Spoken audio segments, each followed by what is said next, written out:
Hay momentos en los que Dios usa incluso una noche difícil para recordarnos una verdad sencilla. Él sigue guardando a los suyos. A veces perdemos una maleta, un teléfono, un vuelo, la calma, el control de la situación, y de pronto una llamada inesperada nos recuerda un texto de la Escritura. No se dormirá el que guarda a Israel. Y uno entiende que aún en medio del cansancio, del desorden y de la incertidumbre, Dios no ha perdido el control. Nosotros podemos estar agotados, podemos estar confundidos, podemos no saber qué va a pasar en la siguiente hora, pero el Señor no duerme. Y si eso es verdad en una pequeña situación de la vida diaria, ¿cuánto más lo es cuando hablamos de los tiempos en los que vivimos? Porque estamos en una generación que necesita entender la palabra no para llenarse de miedo, sino para caminar con discernimiento. Por eso debemos orar antes de abrir la Escritura. Señor, abre nuestros oídos, abre nuestro corazón. No queremos escuchar opiniones humanas, queremos escuchar tu voz a través de tu palabra. Danos entendimiento, humildad y temor santo para recibir lo que tú has revelado. Ahora vayamos a 2 de Tesalonicenses capítulo 2. Pablo escribe acerca de la venida de nuestro Señor Jesucristo y nuestra reunión con Él. Y lo primero que hace es advertir a la iglesia: no se dejen mover fácilmente de su modo de pensar.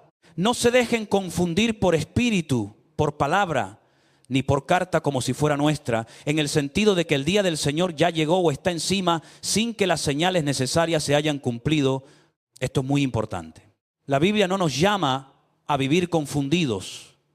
Tampoco nos llama a vivir inventando fechas, siguiendo rumores o creyendo cualquier mensaje que aparece con apariencia espiritual. Dios nos ha dado información suficiente para saber en qué tiempo vivimos y qué señales debemos observar. Cada generación tuvo sus señales. Noé vio la señal de su época, un juicio por medio del agua. Pero esa no será nuestra señal, porque Dios prometió que no volvería a destruir la tierra por agua. En los días de Salomón, la construcción del templo marcó una etapa importante en la historia del pueblo de Dios. En la generación de Jesús, cuando pedían señal, Él dijo que solo verían la señal del profeta Jonás. Así como Jonás estuvo 3 días y 3 noches en el vientre del gran pez, el Hijo del Hombre estaría en el corazón de la tierra. Esa señal apuntaba a su muerte y resurrección. Pero ahora la pregunta es: ¿cuáles son las señales que nos corresponde mirar a nosotros? Pablo responde con claridad. Dice que el día del Señor no vendrá sin que antes ocurran 2 cosas. Primero, la apostasía. Segundo, la manifestación del hombre de pecado, el hijo de perdición, el inicuo. No es una opinión, no es una teoría para discutir por curiosidad. Es una declaración bíblica. Cristo viene. La iglesia debe vivir esperando su venida. Pero la Escritura también dice que antes de ese día habrá señales concretas. Por eso necesitamos estudiar, no repetir frases aprendidas sin examinarlas. La Biblia es el libro profético por excelencia. Ningún otro libro contiene tanta información acerca del futuro como la palabra de Dios. Dios no nos dejó a oscuras, nos dio profecía, no para entretenernos, sino para prepararnos. El mismo Señor Jesús habló de su regreso. Dijo: voy pues a preparar lugar para vosotros, y si me fuere, vendré otra vez. Esa promesa es firme. Hay cientos de versículos que hablan de la segunda venida de Cristo. No es un tema secundario, no es una doctrina decorativa. Es parte de la esperanza central de la iglesia. Ahora bien, debemos entender bien los términos bíblicos. En el Nuevo Testamento aparece la palabra epifanía, que se refiere a la primera manifestación visible de Cristo. Esa ya se cumplió hace 2000 años. El Mesías vino, nació en Belén, vivió, murió, resucitó y cumplió las profecías que anunciaban su primera venida. Pero en 2 de Tesalonicenses 2, Pablo usa otra palabra, parusía. Esa palabra apunta a la segunda venida de nuestro Señor Jesucristo. Es decir, Pablo no está hablando de la primera venida, sino del regreso glorioso de Cristo. Y respecto a esa venida, Pablo dice: no se dejen engañar. No vendrá sin que antes venga la apostasía y se manifieste el hombre de pecado. La apostasía ya la estamos viendo. Apostasía no es solamente que alguien deje de asistir a una iglesia. Es una pérdida profunda de los valores absolutos. Es convertir la verdad en opinión. Es llamar relativo a lo que Dios llamó santo. Es anarquía espiritual, moral, familiar, social y aún dentro del mismo ambiente religioso. Lo vemos en el mundo, lo vemos en la cultura, lo vemos en la educación, lo vemos en las familias. Y lamentablemente también lo vemos dentro de muchas congregaciones. Se pierde el respeto por la palabra, se pierde el temor de Dios, se cambia adoración por entretenimiento, se confunde talento con unción, se convierte la iglesia en una plataforma para lucir dones en vez de levantar el nombre de Cristo. Se quiere agradar al hombre más que obedecer a Dios. Esa es una señal de los tiempos. Vivimos en una época donde lo bueno es llamado malo y lo malo es llamado bueno. Antes muchos se escondían detrás de la ciencia para rechazar la fe. Hoy incluso dejan de lado la ciencia cuando no coincide con lo que sienten. La verdad ya no se mide por lo que Dios dijo, sino por lo que cada persona dice sentir. Eso es anarquía. Y esa anarquía prepara el terreno para que el mundo desee a alguien que ponga orden en medio del caos. Ahí aparece la figura que la Biblia llama de muchas maneras, el hombre de pecado, el hijo de perdición, el inicuo, el anticristo. No será un personaje de película, no será un monstruo de fantasía. Será un hombre real, de carne y hueso, con identidad, influencia, autoridad política y una capacidad de engaño extraordinaria. La Biblia dice que recibirá poder, autoridad y un trono de parte de Satanás. Será la última gran jugada del enemigo, porque Satanás sabe que le queda poco tiempo. Intentará levantar un sistema mundial, reorganizar la economía, controlar a las naciones y ocupar un lugar que no le corresponde, el lugar de Dios. Pero escuche bien esto, el anticristo no se manifestará cuando quiera. Hay algo que lo detiene. Hay un freno puesto por Dios. El misterio de la iniquidad ya está en acción, dice Pablo. La maldad ya se mueve. El engaño ya trabaja. El escenario ya se prepara. Pero todavía hay un límite. Todavía Dios controla el tiempo. Todavía no se puede manifestar plenamente hasta que llegue el momento determinado por el Señor. Por eso no vivimos con miedo, vivimos atentos, vivimos despiertos, vivimos con la Biblia abierta, porque el mundo puede estar entrando en caos, pero la iglesia no debe entrar en confusión. La apostasía avanza, la maldad se multiplica, el escenario se prepara, pero Dios sigue sentado en su trono. Y si guardamos su palabra y no negamos su nombre, Él sabe guardar a los suyos en la hora de prueba.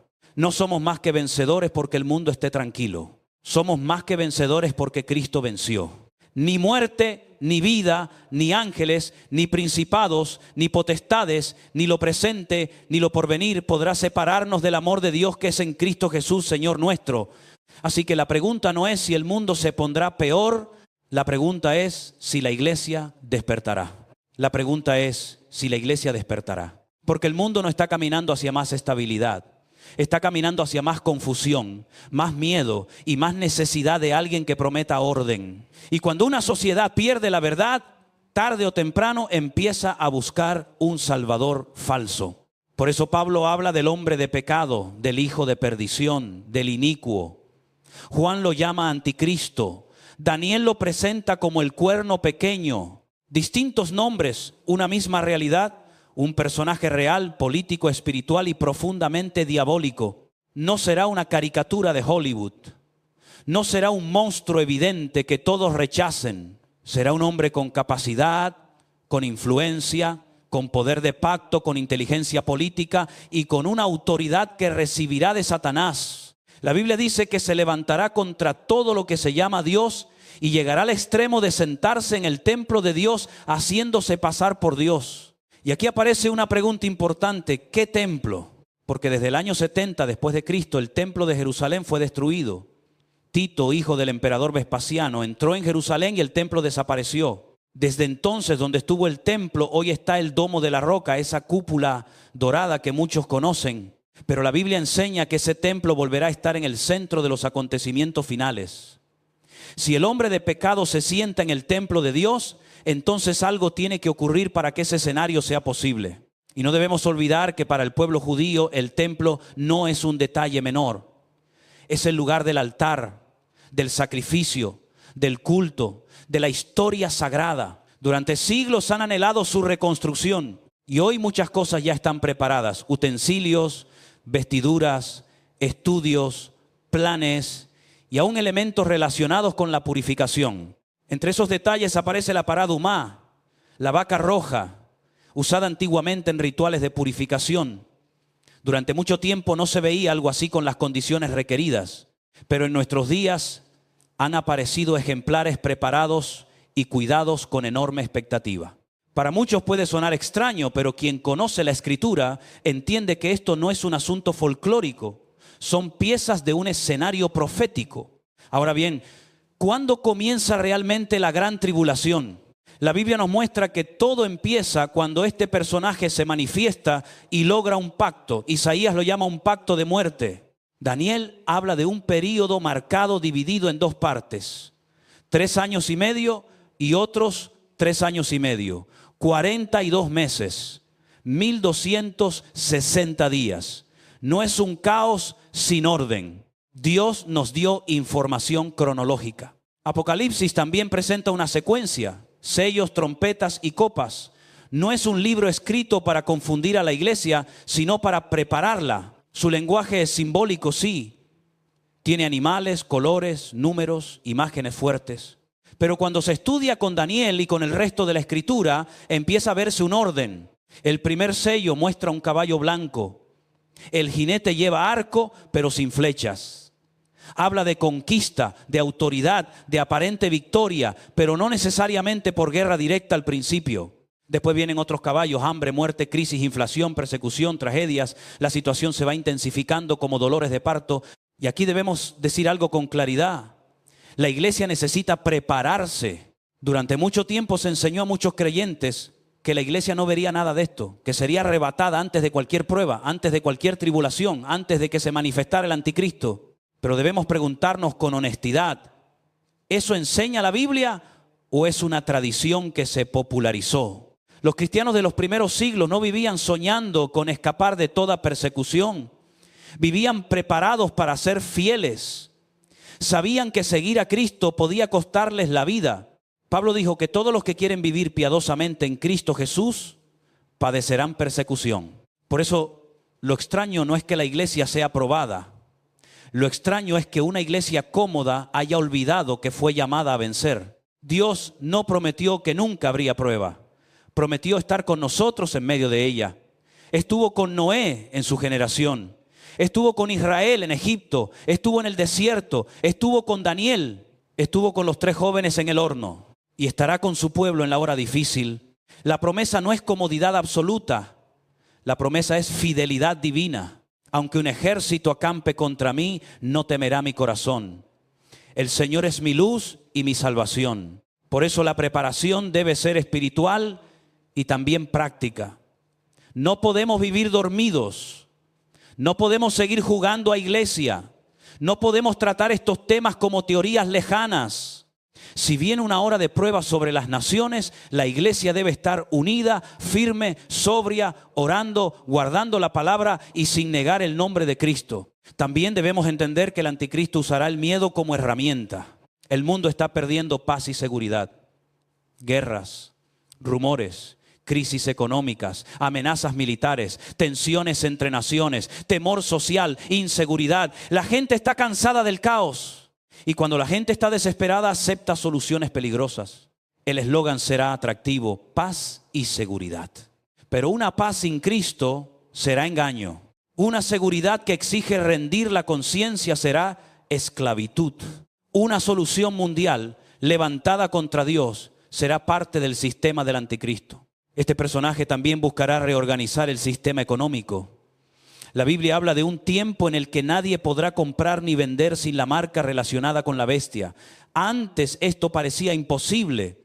Hoy, con tecnología, datos, control digital, identificación, vigilancia y sistemas financieros conectados, ya no parece tan lejano. No debemos ser paranoicos, pero tampoco ingenuos. La tecnología puede facilitar muchas cosas, pero también puede ser usada para controlar. Un teléfono escucha, rastrea, registra, sabe dónde estás, qué miras, qué compras, qué hablas. La privacidad ya no es lo que era. Y todo eso nos muestra que el escenario para un control mundial no es ciencia ficción. Pero aún así, el creyente no vive aterrorizado, vive despierto, porque Satanás puede preparar sistemas, pero no controla los tiempos. El anticristo puede estar listo, pero no puede manifestarse hasta que Dios lo permita. Pablo dice que hay algo, o mejor dicho, alguien que lo detiene hasta el tiempo señalado. Muchos han dicho que ese que detiene es el Espíritu Santo, pero la Biblia no enseña que el Espíritu Santo vaya a ser quitado de la tierra. El Espíritu de Dios estaba desde Génesis moviéndose sobre la faz de las aguas, antes de Israel, antes de la iglesia, antes de cualquier estructura humana. Dios está en todas partes. El Espíritu Santo no depende de que la iglesia esté o no esté en un lugar para existir y obrar. Daniel 12 nos da una clave importante. Habla de Miguel, el gran príncipe que está de parte del pueblo de Daniel, es decir, Israel.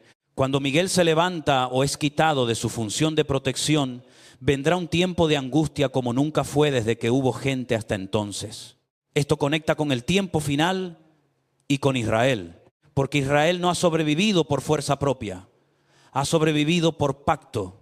Dios hizo promesas, y si alguien pudiera destruir completamente al pueblo de Israel, estaría diciendo que Dios no existe o que Dios no cumple su palabra, pero eso es imposible. Dios es fiel a sus pactos. Por eso el odio contra Israel no es solo político, tiene raíz espiritual. Detrás de los ataques, detrás de los intentos de destrucción, detrás del deseo de borrar a Israel, hay una guerra contra el Dios de Abraham, Isaac y Jacob. Lo que ocurrió el 7 de octubre fue una muestra dolorosa de cuánto odio existe y de lo que puede pasar cuando Dios permite que el mal avance por un momento. Pero también fue una muestra de que si Dios no guarda la ciudad, en vano vela la guardia. Israel sigue existiendo porque Dios todavía guarda sus promesas. Y la Biblia habla de un conflicto final mucho mayor. Naciones reunidas, ejércitos, el valle de Megido, Jerusalén en el centro, el monte de los olivos y finalmente la intervención gloriosa del Señor. Por eso no debemos mirar estas cosas como noticias aisladas. Todo tiene una dirección. El mundo se mueve. Israel está en el centro. El anticristo se manifestará. La gran tribulación llegará y Cristo vendrá en gloria. Pero la iglesia no debe perder el centro. No esperamos al anticristo como nuestra esperanza. Esperamos a Cristo. No ponemos la mirada en la bestia. Miramos al Cordero. No estudiamos profecía para asustarnos. La estudiamos para prepararnos. Cristo viene, la palabra se cumplirá, el cielo y la tierra pasarán, pero sus palabras no pasarán. Así que despierta, iglesia, lee la Escritura, ora, afirma tu fe, prepárate, no niegues el nombre del Señor, guarda su palabra, porque lo que viene será serio, pero nuestro Dios sigue siendo fiel. Ahora, si Pablo dice que hay alguien que detiene la manifestación del inicuo, debemos preguntarnos con seriedad, ¿quién es? Muchos han respondido rápidamente, es el Espíritu Santo. Pero hay un problema.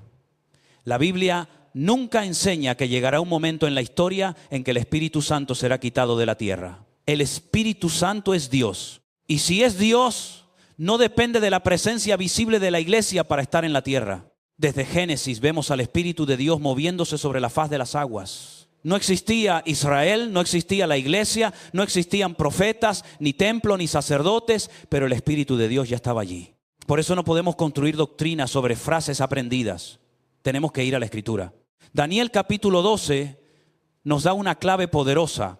Dice que en aquel tiempo se levantará Miguel, el gran príncipe que está de parte de los hijos del pueblo de Daniel. Daniel era judío, por tanto el pueblo al que se refiere es Israel. Miguel aparece como un príncipe espiritual relacionado con la protección del pueblo de Israel. Y el texto dice que cuando él se levante, vendrá un tiempo de angustia, cual nunca fue desde que hubo gente hasta entonces. Esto conecta con los acontecimientos finales. Israel ha sido atacado muchas veces. Ha sido odiado, perseguido, dispersado, acusado y amenazado con desaparecer, pero sigue existiendo. No porque sea el pueblo más fuerte de la tierra, ni porque sea perfecto, ni porque siempre haya sido obediente, sino porque Dios hizo pactos y Dios no miente. Un contrato depende de dos partes, pero un pacto divino depende de la palabra de Dios. Y si Dios empeñó su palabra, nadie podrá destruir lo que Dios decidió preservar. Por eso el odio contra Israel no es solamente político, tiene una raíz espiritual. Detrás del deseo de borrar a Israel hay una guerra contra las promesas de Dios. Si Satanás pudiera destruir al pueblo de Israel, intentaría demostrar que Dios no cumple lo que prometió. Pero eso no puede suceder. El 7 de octubre fue una muestra terrible de ese odio, una herida profunda, una hora de dolor. Pero también fue una advertencia para entender que si el Señor no guarda la ciudad, en vano vela la guardia. Israel tiene ejército, tecnología, inteligencia, defensa. Pero ninguna nación se sostiene si Dios retira su mano. Y si Israel sigue en pie, es porque Dios todavía guarda su pacto. Pero la Biblia habla de algo todavía mayor. Habla de un conflicto final de naciones reunidas, de ejércitos, de Jerusalén en el centro, de un ataque contra Israel y de la intervención gloriosa del Señor. Llegará un momento en que las naciones serán arrastradas contra Jerusalén. El mundo pensará que puede terminar de una vez con el pueblo del pacto. El anticristo, movido por Satanás, intentará hacer lo que ningún imperio logró: borrar a Israel y ocupar el lugar que solo pertenece a Dios. Pero ese intento será su ruina. La Escritura habla del valle de Megiddo, del valle de Josafat, de una batalla terrible, de juicio, de sangre, de armas, de muerte, de una confrontación que no será simplemente humana, sino espiritual. Y si Dios no interviniera, Israel sería destruido, pero Dios intervendrá, Cristo vendrá. Y el inicuo será destruido por el resplandor de su venida. Por eso tenemos que mirar a Israel con ojos bíblicos, no con fanatismo político, no con sentimentalismo, no con odio, sino con entendimiento profético. Israel está en el centro de muchas promesas que todavía tienen cumplimiento. Y uno de los elementos más importantes de ese escenario es el templo. Pablo dice que el hombre de pecado se sentará en el templo de Dios haciéndose pasar por Dios. Pero hoy no hay templo en Jerusalén. El segundo templo fue destruido en el año 70 después de Cristo. Desde entonces, el pueblo judío ha vivido con el anhelo de verlo reconstruido. Y ahora vemos algo impresionante. Muchos preparativos están listos. Utensilios, vestiduras, instrumentos, estudios sacerdotales, planes, conocimiento ritual. Todo eso no significa que el templo se levantará mañana, pero sí muestra que el deseo y la preparación existen. También está el tema de la vaca roja, la pará adumá. En la ley de Moisés, sus cenizas eran usadas para purificación. Durante mucho tiempo parecía imposible encontrar animales que cumplieran con las condiciones requeridas. Pero hoy existen ejemplares cuidados con enorme expectativa, especialmente relacionados con los preparativos del tercer templo. Alguien puede escuchar esto y decir, eso suena extraño. Pero para quien estudia la Biblia, no es extraño. Es parte de un escenario que se va acomodando. El anticristo al principio no aparecerá como destructor abierto. Vendrá con apariencia de solución. Hablará de paz, hablará de seguridad, hará pactos, prometerá estabilidad. Y en medio del caos mundial, muchos lo recibirán como respuesta. Pero será una respuesta falsa. Isaías lo llama pacto de muerte, porque una paz sin Dios nunca es verdadera paz. Una seguridad levantada contra Cristo termina siendo esclavitud. Ese pacto permitirá que muchas cosas avancen. Israel creerá haber alcanzado un momento histórico.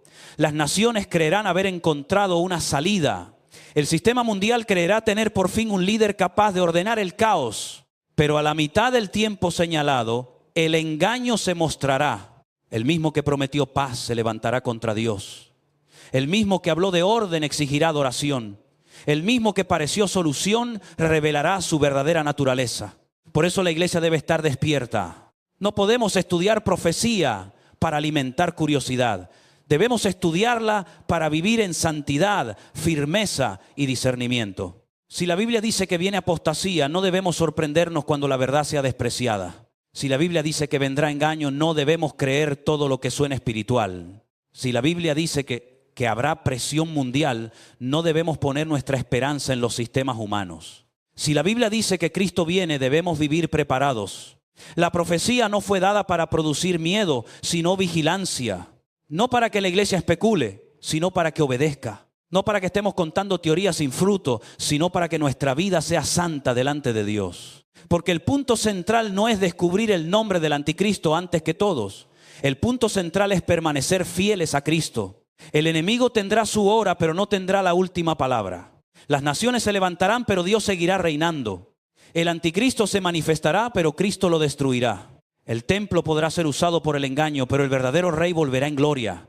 Y cuando eso ocurra, toda rodilla se doblará y toda lengua confesará que Jesucristo es el Señor. Por eso, iglesia, no duermas. Lee la palabra, guarda la fe, no niegues el nombre de Cristo. No te dejes seducir por el caos ni por las falsas soluciones del mundo, porque lo que viene será serio, pero nuestra esperanza no está en evitar toda dificultad.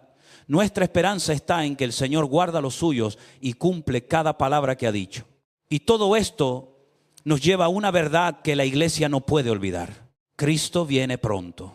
No lo decimos como una frase religiosa para emocionar a la gente. Lo decimos porque la Escritura lo afirma. El Señor prometió volver. Los profetas hablaron de ello. Jesús lo anunció. Los apóstoles lo enseñaron.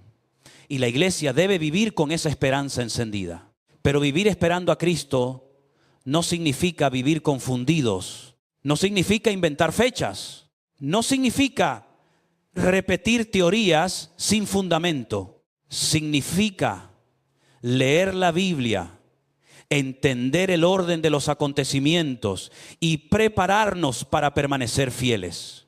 Pablo en 1 Corintios capítulo 15 revela algo extraordinario. Dice, he aquí os digo un misterio. No todos dormiremos, pero todos seremos transformados. Un misterio en la Biblia no es una adivinanza extraña. Es una verdad que estaba escondida y que Dios decide revelar en su momento. Pablo está diciendo, escuchen bien, les voy a contar algo que antes no se había explicado con esta claridad. No todos los creyentes van a morir. Habrá una generación de cristianos que estará viva cuando ocurra la transformación final. La mayoría de los creyentes a lo largo de la historia han partido con el Señor pasando por la muerte. Pero Pablo dice que no todos dormirán. Algunos estarán vivos. Algunos verán ese momento glorioso. Algunos experimentarán sin pasar por la tumba la transformación del cuerpo. Pero todos, vivos y muertos en Cristo, serán transformados. Y esa palabra es preciosa. Transformados. Como una metamorfosis, como el gusano que se convierte en mariposa. Lo corruptible será vestido de incorrupción, lo mortal será vestido de inmortalidad. Este cuerpo débil, limitado, cansado, enfermo, sujeto al dolor y al paso del tiempo, será cambiado por un cuerpo glorificado. Porque el cuerpo que tenemos ahora no es el cuerpo final. Por mucho que el ser humano lo cuide, lo maquille, lo entrene, lo vista o lo embellezca, sigue siendo un cuerpo marcado por la caída. Se cansa, se enferma, envejece, se debilita, llora, suda, se rompe, muere, pero viene un cuerpo glorioso. Un cuerpo que no se enferma, un cuerpo que no envejece, un cuerpo que no estará limitado como este, un cuerpo preparado para la eternidad. Ese es el poder de la resurrección. Lo que se perdió por el pecado será restaurado en Cristo. El primer Adán abrió la puerta a la muerte. El segundo Adán, Jesucristo, trae vida, resurrección y gloria. Por eso nuestra esperanza no está en conservar eternamente este cuerpo. Nuestra esperanza está en la promesa de Cristo. Ahora bien, Pablo no solo dice qué va a ocurrir, también dice cómo y cuándo. ¿Cómo será? En un momento, en un abrir y cerrar de ojos. No será un proceso largo. No será algo gradual, será instantáneo. En un instante, Dios transformará a los suyos. Los muertos en Cristo resucitarán incorruptibles y los creyentes vivos serán transformados.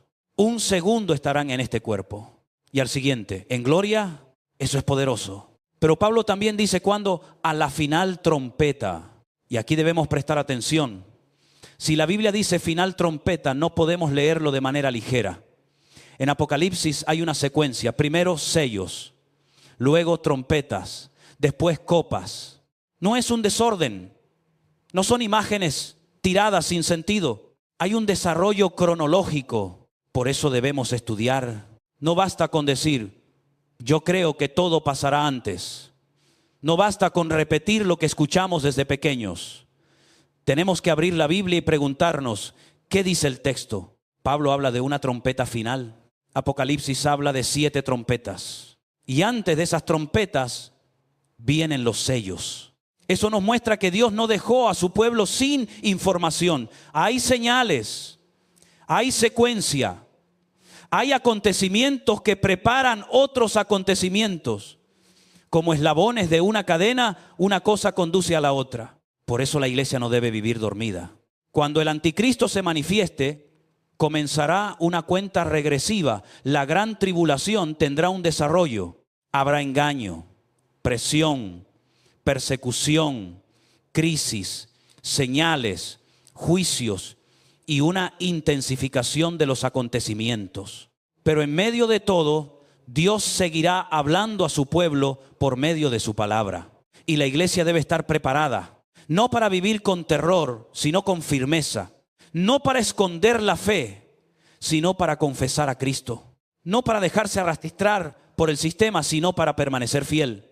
Porque si hay algo que la profecía bíblica produce en un creyente sano, no es curiosidad vacía, es santidad, es vigilancia, es temor de Dios, es urgencia espiritual. Cuando entendemos que Cristo viene, dejamos de jugar con el pecado. Cuando entendemos que el tiempo es corto, dejamos de vivir distraídos.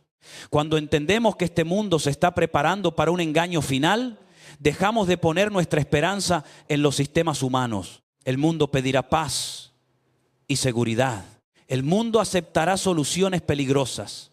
El mundo seguirá líderes que prometan orden, pero rechacen a Dios. Pero la iglesia debe saber que solo Cristo es Rey. Solo Cristo salva. Solo Cristo gobierna con justicia. Solo Cristo trae una paz verdadera. Por eso no esperamos al anticristo. Esperamos a Cristo.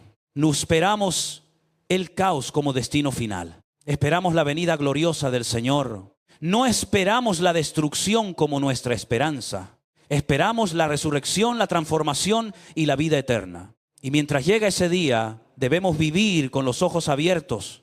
La Biblia no se escribió para confundirnos. Apocalipsis no fue dado para asustar a la iglesia, sino para fortalecerla. Daniel, Pablo, Juan y el mismo Señor Jesús hablaron para que el pueblo de Dios entendiera que la historia no está fuera de control. Dios ya vio el final. Dios sabe quién vence. Dios sabe cómo termina todo. Y la victoria pertenece a Cristo. Así que no tengas miedo si el mundo tiembla. No te desesperes si las noticias empeoran. No te confundas si la maldad crece. Todo esto confirma que la palabra de Dios es fiel y verdadera. Cristo viene. Y cuando suene la trompeta final, los muertos en Cristo resucitarán incorruptibles y nosotros seremos transformados. Ese día la muerte perderá su voz. El dolor perderá su fuerza. El pecado perderá su huella. Y la iglesia verá al Señor. Por eso, hermano, hermana, despierta. Guarda tu fe, afirma tu vida en Cristo. No te acomodes a este mundo. No vivas como si todo fuera eterno aquí. Este mundo pasa, pero la palabra del Señor permanece para siempre. Ahora bien, cuando hablamos de la venida del Señor, no estamos hablando de fantasías ni de especulaciones humanas. Estamos hablando de información que Dios dejó escrita. La Biblia no nos dio profecía para confundirnos, sino para despertarnos. Por eso Pablo dice que todo ocurrirá a la final trompeta. Y si la Escritura nos habla de una trompeta final, entonces debemos estudiar con seriedad el orden que Dios reveló. En Apocalipsis aparecen sellos, trompetas y copas. Hay una secuencia, hay acontecimientos que preparan otros acontecimientos. No todo sucede de manera desordenada. Cuando el anticristo se manifieste, la cuenta regresiva comenzará.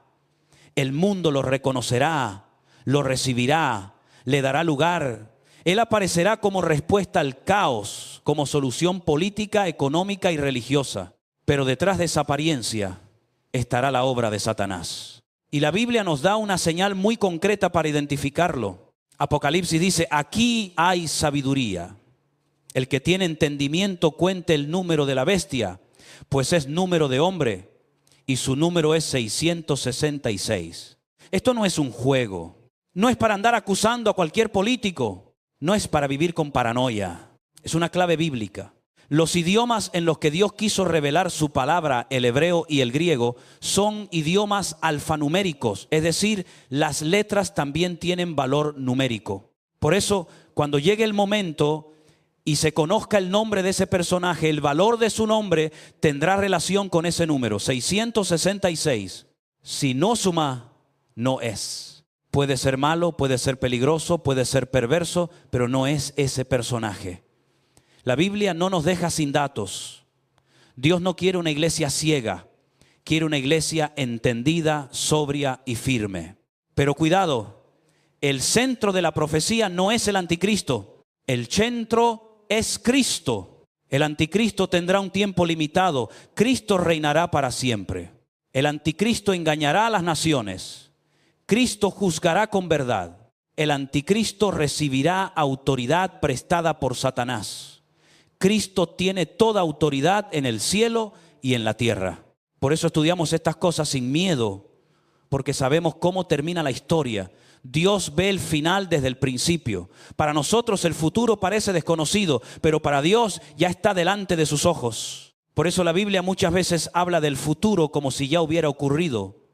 Juan ve multitudes que todavía no habían nacido, pero ya aparecen delante del trono. Ve gente de toda nación, tribu, pueblo y lengua, vestida de ropas blancas.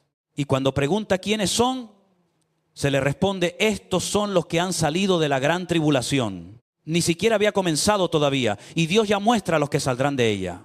Eso es extraordinario. Dios no improvisa, Dios no se sorprende, Dios no pierde el control. La historia no está en manos del diablo. El enemigo actúa, engaña, persigue, presiona, pero siempre dentro del límite que Dios le permite, y al final Cristo vence. Por eso el creyente no debe mirar la profecía como algo oscuro, debe mirarla como una lámpara. Apocalipsis no fue escrito para asustar a la iglesia, sino para fortalecerla. Daniel no fue escrito para alimentar curiosidad, sino para mostrar que los reinos suben y caen, pero el reino de Dios permanece. Cuando uno entiende los símbolos, los números, los animales, los colores, las trompetas, los sellos, las copas, empieza a ver que la Escritura tiene orden. No es un libro cerrado para siempre. Es una revelación dada por Dios a su pueblo. Pero hay que leer, hay que estudiar. Hay que comparar Escritura con Escritura. Hay que pedirle al Señor entendimiento. No podemos vivir solamente de frases sueltas que escuchamos en algún lugar. La iglesia debe volver a la Biblia, porque solo la palabra puede prepararnos para lo que viene. Y si algo debe producir este mensaje, no es miedo, sino vigilancia. No es ansiedad, sino santidad. No es confusión, sino firmeza. Cristo viene pronto. Pero mientras llega debemos vivir como pueblo que guarda su palabra. No neguemos su nombre, no nos dejemos arrastrar por la apostasía, no cambiemos verdad por entretenimiento, no cambiemos adoración por espectáculo. No cambiemos discernimiento por emoción. El mundo se está preparando para recibir una mentira. La iglesia debe prepararse para permanecer en la verdad. El mundo buscará paz y seguridad fuera de Cristo. La iglesia debe anunciar que solo en Cristo hay verdadera paz. El mundo será seducido por un falso rey. La iglesia espera al rey verdadero. Por eso, hermano, hermana, levanta tus ojos. No vivas dormido. No vivas atrapado en lo temporal. No pongas tu corazón en un sistema que pronto será sacudido. Guarda tu fe, afirma tu casa, ora. Lee la palabra, enséñale a tus hijos, camina en santidad. Permanece unido al cuerpo de Cristo. Y cuando leas Daniel, cuando leas Apocalipsis, no digas, esto es demasiado difícil. Dile al Señor, abre mis ojos, quiero entender, quiero prepararme, quiero vivir en la verdad. Porque el cielo y la tierra pasarán, pero la palabra del Señor permanece para siempre. Cristo viene, la profecía se cumplirá, la trompeta sonará, los muertos en Cristo resucitarán. Los creyentes vivos serán transformados y la iglesia verá al Señor. Hasta ese día, no duermas, no retrocedas, no niegues su nombre, guarda la palabra y permanece fiel. Por eso necesitamos volver a la Biblia, no a rumores. No a videos alarmistas, no a fechas inventadas, no a interpretaciones emocionales, a la Biblia. Porque cuando el creyente no conoce la Escritura, cualquier viento lo mueve, cualquier noticia lo asusta, cualquier líder lo confunde, cualquier teoría lo arrastra. Pero cuando la palabra está firme en el corazón, uno puede mirar el mundo en crisis y decir, Dios ya lo había anunciado. Nada de esto sorprende al Señor. El libro de Apocalipsis no fue escrito para esconder la verdad, sino para revelarla. Su mismo nombre significa revelación. Dios no le dio a Juan una visión para que la iglesia viviera más confundida, sino para que pudiera entender que aún en los días más oscuros Cristo sigue reinando. El problema no es que Apocalipsis sea imposible de entender. El problema es que muchas veces queremos entenderlo sin leer Daniel, sin leer los profetas, sin comparar escritura con escritura. Entonces vemos animales, cuernos, sellos, trompetas, copas, números, colores, y pensamos esto es demasiado difícil. Pero cuando volvemos a Daniel, especialmente al capítulo 7, empezamos a ver que la Biblia se explica a sí misma. Daniel ve reinos representados por animales. Apocalipsis toma ese lenguaje y lo desarrolla. Lo que para algunos parece extraño, para la Escritura tiene sentido. Dios usa imágenes para mostrarnos imperios, poderes, sistemas, persecución, juicio y victoria. Por eso es importante estudiar, no para volvernos orgullosos, no para pelear con todos, no para creernos más espirituales, sino para estar preparados. La profecía bíblica debe producir humildad, debe hacernos doblar rodillas, debe hacernos vivir en santidad, debe hacernos cuidar nuestra casa, nuestra fe, nuestra iglesia y nuestro testimonio. Porque si vienen tiempos difíciles, una iglesia superficial no podrá resistir. Una iglesia acostumbrada solo al entretenimiento no sabrá permanecer firme. Una iglesia sin palabras será presa fácil del engaño. Una iglesia sin oración se quebrará ante la presión. Por eso este no es tiempo de dormir, es tiempo de despertar, es tiempo de buscar al Señor, es tiempo de guardar la palabra, es tiempo de no negar su nombre. El mundo seguirá avanzando hacia una anarquía cada vez mayor. Veremos más confusión moral, más presión espiritual, más control, más miedo, más necesidad de falsas soluciones. Y en medio de ese escenario, el espíritu del anticristo seguirá preparando el camino para la manifestación final de aquel hombre de pecado. Pero nosotros no vivimos esperando al hombre de pecado. Vivimos esperando al Hijo de Dios. Esa diferencia es fundamental. El anticristo puede tener autoridad por un tiempo, pero Cristo tiene autoridad eterna. El anticristo puede engañar a las naciones, pero Cristo es la verdad. El anticristo puede prometer paz, pero Cristo es nuestra paz. El anticristo puede levantar un sistema de control, pero Cristo tiene un reino inconmovible. Por eso no debemos tener miedo. Debemos tener discernimiento. Miedo no. Discernimiento sí. Pánico no. Preparación sí. Curiosidad vacía no. Santidad sí. La iglesia no puede vivir como si nada estuviera pasando, pero tampoco puede vivir desesperada como si Dios hubiera perdido el trono. Nuestro llamado es permanecer firmes con los ojos puestos en Cristo. Y mientras esperamos, debemos hacer lo que siempre ha hecho el pueblo fiel de Dios: predicar, orar, enseñar, discipular, congregarnos, cuidar a los débiles, fortalecer a los nuevos, advertir al perdido y preparar a los santos, porque Cristo viene. Y cuando Cristo venga, no vendrá como un niño en un pesebre, vendrá como rey. No vendrá en humillación, vendrá en gloria. No vendrá para ser juzgado por hombres, vendrá para juzgar a vivos y muertos. No vendrá montado en debilidad, vendrá con poder, majestad y autoridad. Y entonces toda mentira caerá. Todo sistema humano será sacudido. Todo reino contrario a Dios será destruido. Toda rodilla se doblará y toda lengua confesará que Jesucristo es el Señor. Por eso, hermano, hermana, no te distraigas. No pongas tu corazón en este mundo como si fuera tu hogar definitivo. No vivas atrapado solo en trabajo, dinero, planes, compras, placeres y preocupaciones. Todo eso pasa. La vida pasa. Los imperios pasan. Las economías pasan. Las generaciones pasan. Pero la palabra del Señor permanece para siempre. Y si su palabra permanece, entonces sus promesas también permanecen. Él dijo: vendré otra vez. ¿Y vendrá? Él dijo que habría señales y las estamos viendo. Él dijo que habría engaño y el engaño se multiplica. Él dijo que habría apostasía y la apostasía está delante de nuestros ojos. Pero también dijo que el que persevere hasta el fin será salvo. Así que permanece. No vendas tu fe, no negocies la verdad. No cambies a Cristo por la comodidad, no abandones la palabra, no te avergüences del evangelio. La iglesia que se prepara para la venida del Señor no es una iglesia escondida en miedo, sino una iglesia despierta, humilde, santa y fiel. Lee Daniel. Lee Apocalipsis. Lee Mateo 24. Lee las cartas de Pablo. Pídele al Espíritu Santo entendimiento. Y cuando entiendas, no lo conviertas en discusión vacía, conviértelo en vida. Porque saber profecía y vivir en pecado no sirve de nada. Conocer los tiempos y no obedecer a Cristo es peligroso. Hablar del anticristo y no amar al Señor es contradicción. La verdadera preparación no es solo saber lo que viene, es estar firme en aquel que viene.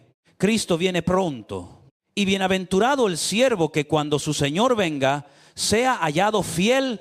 Y ahora permítanme decir algo con claridad. Estudiar profecía no debe llevarnos al orgullo, sino a la preparación. Hay personas que quieren saber quién es el anticristo, cuándo sonará cada trompeta, qué sello corresponde a cada acontecimiento, qué copa se derramará en qué momento, pero no oran, no perdonan, no se congregan, no evangelizan, no viven en santidad. Eso es peligroso, porque la profecía bíblica no fue dada para alimentar curiosos, fue dada para despertar a los santos. Dios no nos mostró el futuro para que juguemos a adivinar fechas. Nos lo mostró para que sepamos que Él gobierna la historia, que su palabra es fiel y que Cristo viene pronto.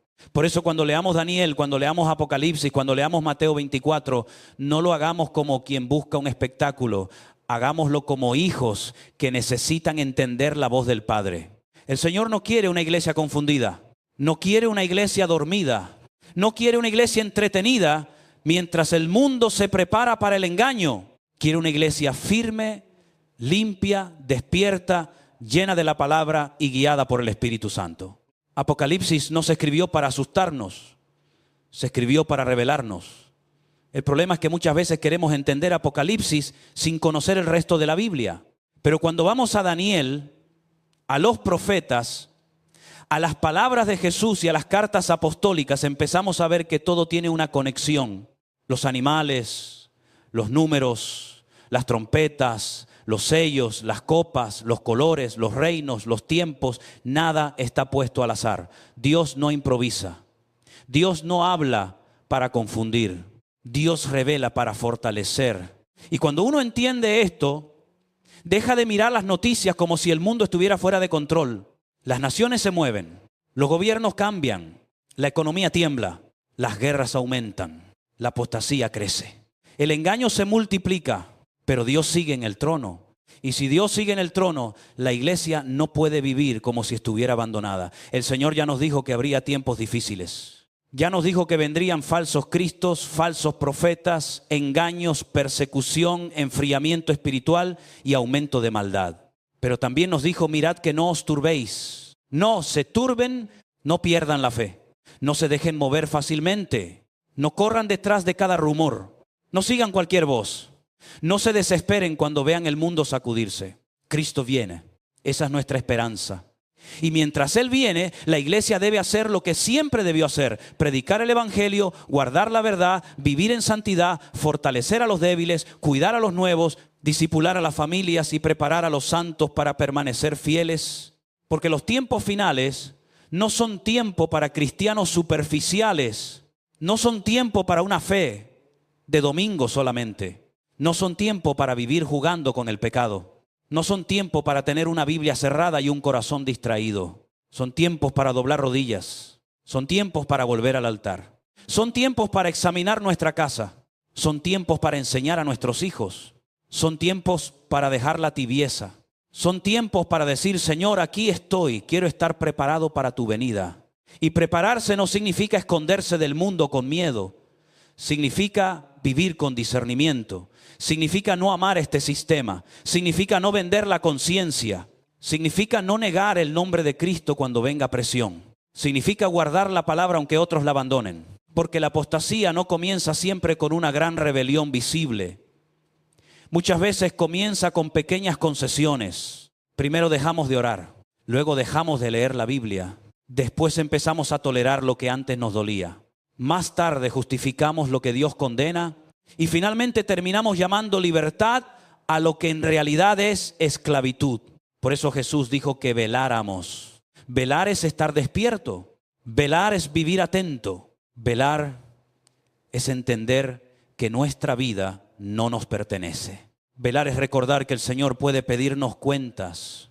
Y si hoy hablamos de trompetas, sellos, anticristo, apostasía, templo, Israel y gran tribulación, no es para que salgamos con miedo, es para que salgamos con una convicción más profunda. La Biblia es verdad. El cielo y la tierra pasarán, pero la palabra del Señor permanece para siempre. Todo lo que Dios dijo se cumplirá. El anticristo se manifestará, pero será destruido. Las naciones se levantarán, pero la iglesia será aprobada, pero Cristo estará con ella. Los muertos en Cristo resucitarán. Los creyentes vivos serán transformados y el Señor reinará. Por eso no vivas distraído. No vivas como si este mundo fuera eterno. No vivas como si Cristo no fuera a volver. No vivas como si la profecía fuera solo para otros. Lee la palabra, guarda tu fe, ora por tu familia, busca al Señor, permanece en la verdad. Y cuando leas Apocalipsis, no digas, no puedo entender nada. Dile al Señor, abre mis ojos, quiero prepararme, quiero vivir fiel, quiero conocer tu palabra y esperar tu venida con un corazón limpio. Porque bienaventurado el que lee y los que oyen las palabras de esta profecía y guardan las cosas en ella escritas. No solo el que lee, no solo el que oye, el que guarda. Esa es la clave, leer, oír y guardar. Porque no basta con tener información profética, no basta con saber que habrá apostasía, que se manifestará el hombre de pecado, que vendrá una gran tribulación, que habrá sellos, trompetas y copas, que Israel estará en el centro de los acontecimientos y que Cristo volverá en gloria. La pregunta es, ¿qué hacemos con esa verdad? Si la profecía no nos lleva a una vida más santa, la estamos usando mal. Si hablar de la venida del Señor no nos hace orar más, perdonar más, obedecer más y predicar con más urgencia, entonces solo estamos acumulando conocimiento sin fruto. Dios no reveló estas cosas para entretener a la iglesia, las reveló para despertarla. Por eso debemos volver a la Escritura, leer Daniel, leer Mateo 24, leer Segunda de Tesalonicenses, leer Primera de Corintios 15, leer Apocalipsis, no como quien busca miedo, sino como quien busca dirección, no como quien quiere discutir, sino como quien quiere prepararse, porque lo que viene sobre el mundo será serio. La apostasía ya está obrando, el misterio de la iniquidad ya está en acción, la verdad está siendo despreciada, lo absoluto se convierte en relativo, la moral se desordena, las familias se rompen, las naciones tiemblan. La tecnología abre puertas a formas de control que antes parecían imposibles. El mundo busca paz y seguridad, pero la busca sin Cristo. Y una paz sin Cristo será una trampa. Una seguridad sin Dios será esclavitud. Un líder mundial sin temor del Señor será instrumento del engaño. Pero la iglesia no debe vivir aterrada. Debe vivir despierta. No somos llamados a tener pánico. Somos llamados a tener discernimiento. No somos llamados a escondernos, somos llamados a permanecer fieles. No somos llamados a amar este mundo, somos llamados a esperar al Rey que viene. Cristo viene pronto. No sabemos hasta dónde el Señor nos permitirá ver. No sabemos cuántas señales veremos con nuestros propios ojos. No sabemos cuánto tiempo nos queda. Sabemos cuánto hemos vivido, pero no cuánto nos resta. Por eso no podemos perder el tiempo. Este es tiempo de unidad, tiempo de oración, tiempo de volver a la palabra, tiempo de preparar la casa, tiempo de enseñar a los hijos, tiempo de dejar la tibieza, tiempo de levantar el nombre de Cristo por encima de todo. La iglesia que espera la venida del Señor no debe ser una iglesia entretenida, distraída y superficial. Debe ser una iglesia firme, humilde, santa, llena del Espíritu Santo, con la Biblia abierta y el corazón rendido. Porque el que quiera vivir piadosamente sufrirá persecución. Pero también sabemos que el Señor estará con nosotros. Si estuvo con Noé, con Israel, con Daniel, con los 3 jóvenes en el horno, con Pablo en la cárcel y con Juan en Patmos, también estará con su pueblo en los días finales. El anticristo tendrá su hora, pero Cristo tendrá la última palabra. El hombre de pecado se manifestará, pero será destruido por el resplandor de la venida del Señor. Las naciones se levantarán, pero el reino de Dios permanecerá. La muerte parecerá fuerte, pero los muertos en Cristo resucitarán. Este cuerpo débil será transformado. Lo corruptible se vestirá de incorrupción lo mortal se vestirá de inmortalidad. Y entonces veremos al Señor. Por eso, hermano, hermana, no bajes la guardia, no niegues su nombre. No vendas tu fe, no cambies la verdad por comodidad. No cambies la santidad por aceptación. No cambies a Cristo por un mundo que se está desmoronando. Guarda la palabra, permanece fiel, vive preparado. Y cuando leas las profecías no digas esto es demasiado difícil. Dile al Señor, abre mis ojos, quiero entender tu palabra, quiero estar listo, quiero vivir como alguien que espera tu venida. Porque el cielo y la tierra pasarán, pero las palabras del Señor no pasarán. Cristo viene, la trompeta sonará, la iglesia será transformada, el Rey volverá en gloria. Y bienaventurado aquel siervo que cuando su Señor venga sea hallado fiel. Amén.